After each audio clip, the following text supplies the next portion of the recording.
سلام دوستای اپلایلونی عزیز. امروز میخوایم ببینیم یه نفر که کد مالیاتی یا اشتوی آیدی میخواد توی آلمان بگیره باید چی کار بکنه. با ادامه ویدیو باشید.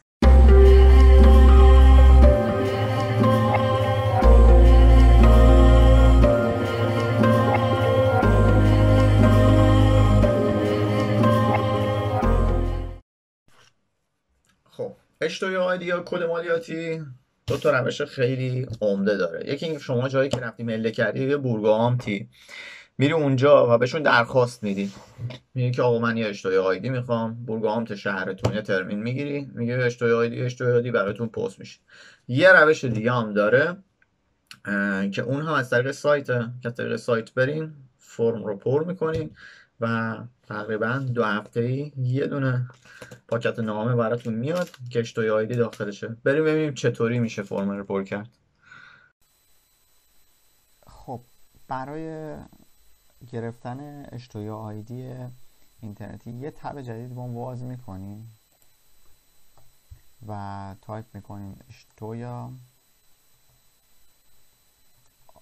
آیدی،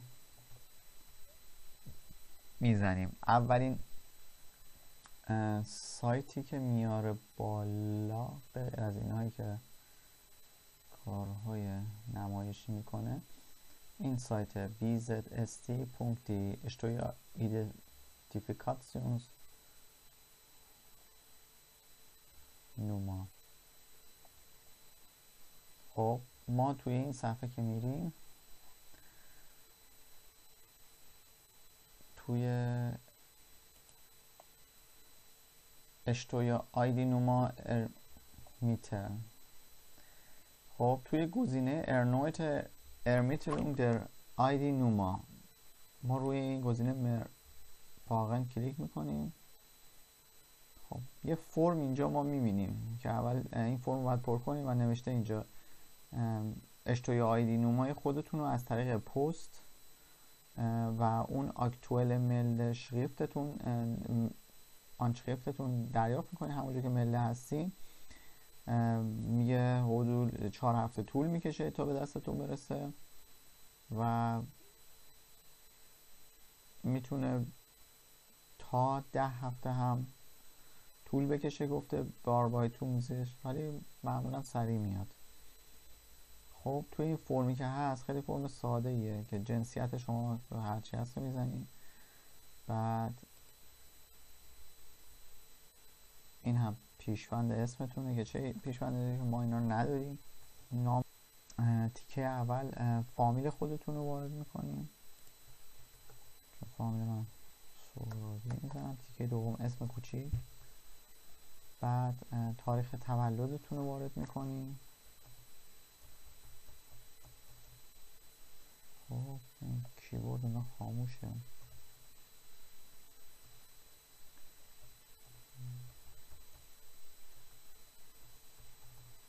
خب و محل تولدتون، اون چیزی که بوده و کشوری هم که توش متولد شدین رو میتونید وارد کنین. خب این آدرستون رو اینجا وارد میکنین که چه آدرسی داشتین که مل میگه فقط اون مل آدرستون رو میتونید وارد کنین، یعنی که اون آدرس اصلیتون اگه جای دیگه برای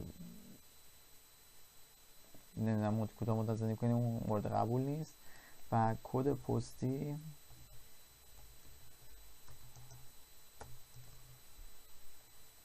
وارد میکنین و روی دکمه زندن کلیک میکنین.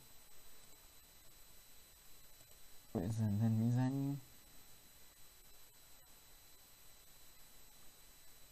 خب میبینیم یه همچین چیزی اومده که میگه شما توی طول 4 هفته اون اشتوی آیدیتون رو دریافت میکنید و اینجا تو تمام شده و وای میسیم تا ببینیم کی به دست اون میرسه. خب همونطوری که بچه ها میبینین یه همچین نامه‌ای براشون میاد، نامتون روشه و اینجا یه دونه کد مالیاتی براتون زده. حالا من پوشوندمش که کد تقریبا 10 رقمیه، فکر اشتباه نکنم. همین میتونید استفاده کنین.